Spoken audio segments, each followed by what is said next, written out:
10টা মানুষ অমুসলিম খুন হয়েছে, বাবলা সরকার খুন হয়েছে কাদের দ্বারা? তৃণমূলের দ্বারাই। এরকম বহু জায়গায় তৃণমূলের রাজ্য নেতৃত্বদের ভেতর থেকে মুসলিম হচ্ছে, মুসলিমকে খুন হচ্ছে কে মুসলিম, খুন করছে কে মুসলিম, আসামি হচ্ছে কে মুসলিম, জেলে যাচ্ছে কে মুসলিম, আর ডিম খাচ্ছে দারোগা বাবুরা, ডিম খাচ্ছে দারোগা বাবুরা। এই মুর্শিদাবাদ জেলায় পুলিশ প্রশাসনের একটা অংশ সরাসরি বিজেপির দালালি করছে, RSS-এর দালালি করছে। এক গাড়ি পাথর কিনলে, এক গাড়ি বালি কিনলে মমতা ব্যানার্জি বলছে আমি লক্ষ্মীর ভাণ্ডার দিচ্ছি। মাসে 1000 টাকা লক্ষ্মীর ভাণ্ডার দিলে হয় কত ভাই? 12,000 টাকা বছরে। আর তারপরে এক গাড়ি বালি কিনতে যান, 60,000 টাকার বালিটা 1 লাখ টাকায় কিনতে। কিসের জন্য? যান পুলিশের দালালি দেখুন গাঁওকে। বীরভূম থেকে এক গাড়ি পাথর আনতে যান, আনঅফিসিয়ালি 9,000 টাকা একদম পরে লাগবে। ড্রাইভারদেরকে জিজ্ঞেস করুন, যারা গাড়ি চালায় ড্রাইভারদেরকে জিজ্ঞেস। মানে বলছেন যে তৃণমূল একেবারে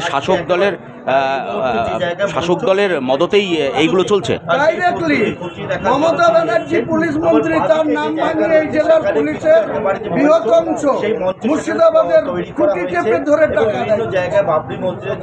কোথাও জোর করে তুলে এনে তাদেরকে বম কেস দিচ্ছে, বম জমা দিতে বাধ্য করছে। এটা RSS-এর মদতের কাজ করছে মুর্শিদাবাদে। মমতা ব্যানার্জি আমি কথা বলবো অবশ্যই এই মুহূর্তে হুমায়ুন কবির একেবারে প্রস্তুতি দেখছেন আপনাকে সাসপেন্ড করা হলো এবং পাশাপাশি যে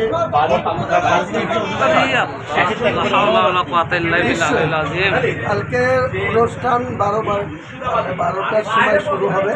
2 ঘন্টার জন্য কোরআন তেলাওয়াত হবে, কোনো ভাষণ হবে না, কোনো দলের প্রশ্ন আসবে না, কোনো কারো বিরুদ্ধে কুৎসা হবে না, কোনো দলের রাজনৈতিক দলের কোনো বিরোধিতা হবে না। কালকে স্রেফ এটা 1 বছর আগে থেকে আমার এই শিডিউল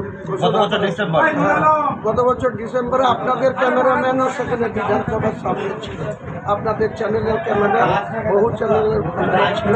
প্রশাসনের তরফ থেকে কি কোনো রকমভাবে আপনি যোগাযোগ করেছেন? মানে একটা অনুমতি নেওয়ার ব্যাপার থাকে তো, যে অনুমতি দিক না দিক আমি ওসি রেজিনগর, IC বেলডাঙ্গাকে মেল করেছি। আমার অ্যাপ্লিকেশন টাস্ক থেকে আমি সেক্রেটারি হিসাবে অ্যাপ্লিকেশন করেছি, সাহায্য চেয়েছি যাতে এখানে কোনো প্রবলেম ক্রিয়েট না হয় বা কোনো অশান্তি না হয় বা ল অ্যান্ড অর্ডার না হয়। আমার 2000 ভলেন্টিয়ার থাকবে, আমি নিজে থাকব। আমি একাই আল্লাহর রহমতে অনেক কাফি। আমি 10,000 লোকের সামনে দাঁড়িয়ে থাকলে 10,000 লোক আমার বাইরে যায় না, আমি যা বলি তাই শুনি। অনুমতি দিয়েছে কি দেয়নি এখনো আমার কাছে না। কালকে আমি যথাযথ মেল করে দিচ্ছি দুটো থানাকে, তারা কি করবে, তাদের কি অ্যাক্টিভিটিস হবে সেটা কালকে দেখা যাবে। রাজ্যের বিভিন্ন প্রান্ত থেকে লোক আসবে, তাদের সুরক্ষিত বা তাদের যাতে কোনো অসুবিধা না হয়, যাতে ট্রাফিক জ্যাম না হয়, NH-34 ব্লক না হয়ে যায়, সেটা প্রশাসনের দেখা উচিত।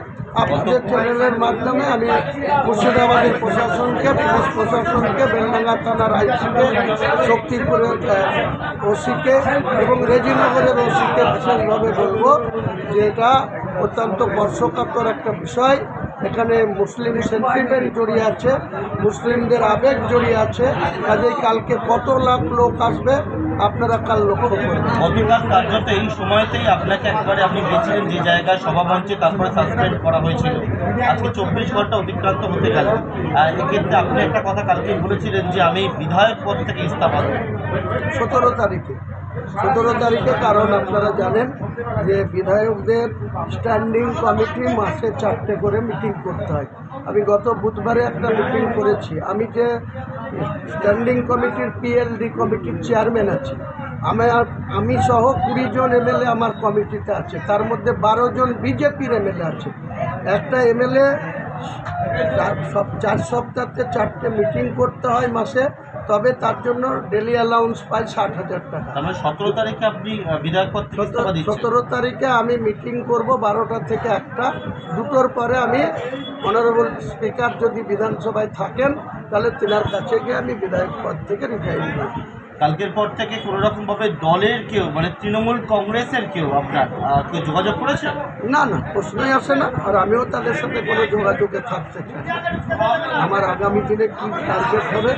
আপনারা কালকের দিনটা আমাকে শান্তিতে পার করতে দিন, তারপরে আমার রূপরেখা কী হবে, আগামী দিনে কী হবে আমি আগে কালে বলেছি, আজও বলছি। আমার আগামী দিনে বাংলার রাজনীতির প্রেক্ষাপট চেঞ্জ হবে। আগামী দিনে যে কংগ্রেস 1977 সালের পর, আমার প্রশ্ন, তৃণমূল ছাড়ছেন কবে? আপনি ছাড়ছেন?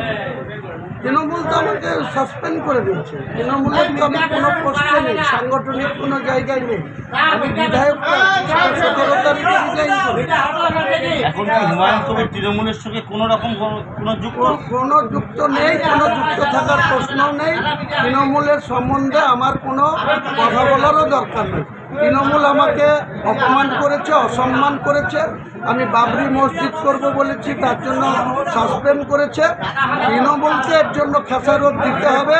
26-এর ভোটে তৃণমূল কংগ্রেস প্রাপ্ত হবে। হাইকোর্টে আজকে হিয়ারিং আছে, সেটা কি দেখা যাক হাইকোর্টে কি রায় আসে। আমার বিশ্বাস যে আমি কোনো অসাংবিধানিক কাজ করছি না। ভারতবর্ষের সংবিধানে প্রত্যেকটা মানুষের গণতান্ত্রিক অধিকার, সাংবিধানিক অধিকার, নিজের নিজের ধর্মে আস্থা রাখা, বিশ্বাস রাখা, মন্দির করা, মসজিদ করা, গির্জা করা, চার্চ করা, সবটা নিজের অধিকার আছে। সেই অধিকার বলে আমি মসজিদ করব বলছি। তাতে যদি হাইকোর্ট কি রায় দেন, জাস্টিসরা কি রায় দেন, আজকে তার হিয়ারিং। আমার পক্ষেও 10 থেকে 12 জন লয়ার সেখানে হিয়ারিংয়ে উপস্থিত থাকবে। তাদের পক্ষে অপর পক্ষে কারা কারা থাকবে শুনছি, বিকাশ রঞ্জন ভট্টাচার্য থাকবে, থাকতেই পারেন। যে কোনো রাজনৈতিক দল বা যে কোনো PLI হলে বা হাইকোর্টে কেউ পিটিশন দাখিল করলে হিয়ারিংয়ে তো যে কেউ যারা পেশায় অ্যাডভোকেট, তেনারা তো তেনাদের কার পক্ষে থাকবে, কার বিপক্ষে থাকবে। কিন্তু একবারে আজকে সারাদিন এই প্রস্তুতি, সেটা আমি এখানে সারাদিন থাকবো। দুপুরের মধ্যেখানে জুম্মার দিন আমি নামাজ পড়তে যাব। কিছুক্ষণ নামাজ পড়ার পর এখানেই কারো বাড়িতে খেয়ে নেব। সারাদিন থাকবো, সারাদিন এখানে থাকবো। নামাজের পরে আরও এখানে হাজার হাজার লোক জমায়েত থাকবো। দেখি কে কি করে। আমার কালকে কে শিলান্যাস আটকায়। আর কালকে তো বলেছি আমি সকাল 8টা থেকে এখানে থাকবো, বিকেল 5টা অবধি। গোটা রাজ্যের ভাঙড় থেকে শুরু করে, উলবেড়িয়া থেকে শুরু করে, সুন্দরবন থেকে শুরু করে, কুচবিহারের মেখলিগঞ্জ থেকে শুরু করে, বীরভূম, বর্ধমান, হুঁশিয়ারি দিচ্ছেন গোটা রাজ্যে এখানে কালকে মানুষের ঢল নামবে। মুসলিমদের আবেগ মসজিদ, একটা মসজিদকে জোর করে কিছু করসেবক 33 বছর আগে শক্তি দেখিয়ে ভেঙে দিচ্ছে কংগ্রেসের প্রধানমন্ত্রী PV নরসিংহ রাও প্রশাসন নির্বাক হয়ে দাঁড়িয়ে। আমি তাই কোথাও যদি সুপ্রিম কোর্টের বলা থাকে যে বাবরি মসজিদ করা যাবে না, সঙ্গে সঙ্গে আমি এই জায়গা থেকে সরে আসবো। যতক্ষণ না দেখাতে পারছে ততক্ষণ আমার স্ট্যান্ডে আমি একাই দাঁড়িয়ে থাকবে। নিশ্চয় একা না, হাজার হাজার মানুষ আছে। কালকে পরীক্ষা করে নেবে, লাখো লাখো মানুষ কালকে রেজিনগর থেকে বহরমপুর 30 কিলোমিটার রাস্তা, কি যানজট হবে। আমি মুর্শিদাবাদের প্রশাসনকে অনুরোধ করবো কালকে যদি অনুমতি না দেয়, অনুমতি না দিলেও আমার প্রোগ্রাম হবে। কি হয় অনুমতি মাইনাস করে প্রোগ্রাম করলে কি হয় আমার জানা আছে। আমি 43 বছরের রাজনীতিতে 144কেও ভায়োলেশন করলে তার কি হয় সেটাও আমার জানা আছে।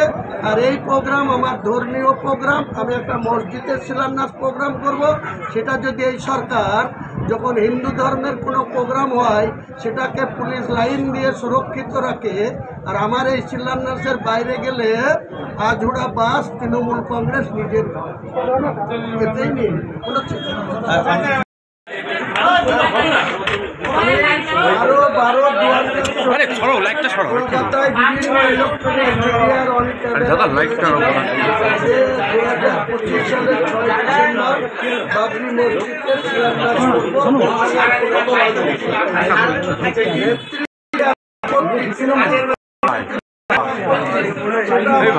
আরো 12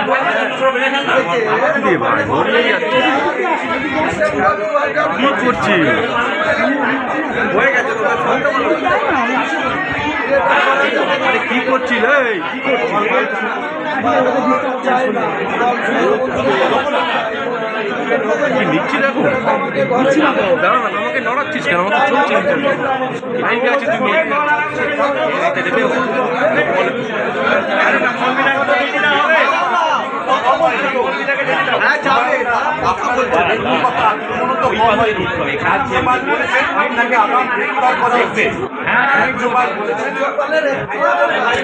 নড়িয়েই যাচ্ছিস ভাই কন্টিনিউ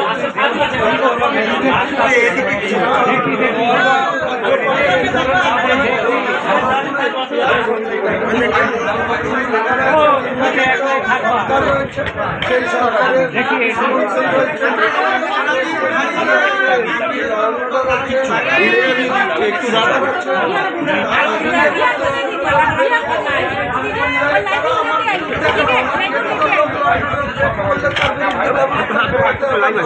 শেষ প্রশ্ন 22 তারিখ আপনার নিশ্চয়ই আপনি 26-এর ভোটের কথা মাথায় রেখে দলটা করছেন, এক্ষেত্রে প্রতীক পাওয়া, দলটাকে গঠন করে তোলা, তারপর নির্বাচনে প্রতিদ্বন্দ্বিতা করা, আপনার কতটা আশা, আপনি কতটা সাফল্য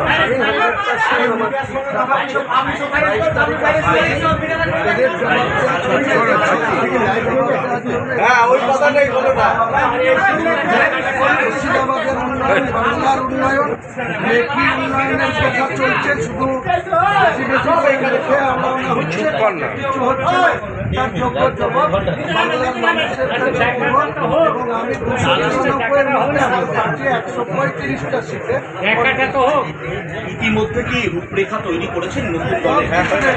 সব কিছু রেডি আছে। আমার সঙ্গে প্রত্যয় শোনাচ্ছে হুমায়ুন কবিরের গলা, কারণ হুমায়ুন কবির দাবি করছেন তিনি যে দল তৈরি করছেন একেবারে রাজ্যের শাসক দল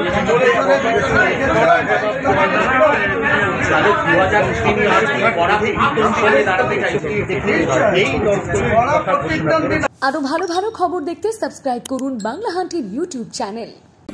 বাংলা হান্টের আরো খবর দেখতে নজর রাখুন। বাংলা খবর মানেই বাংলা হান্ট।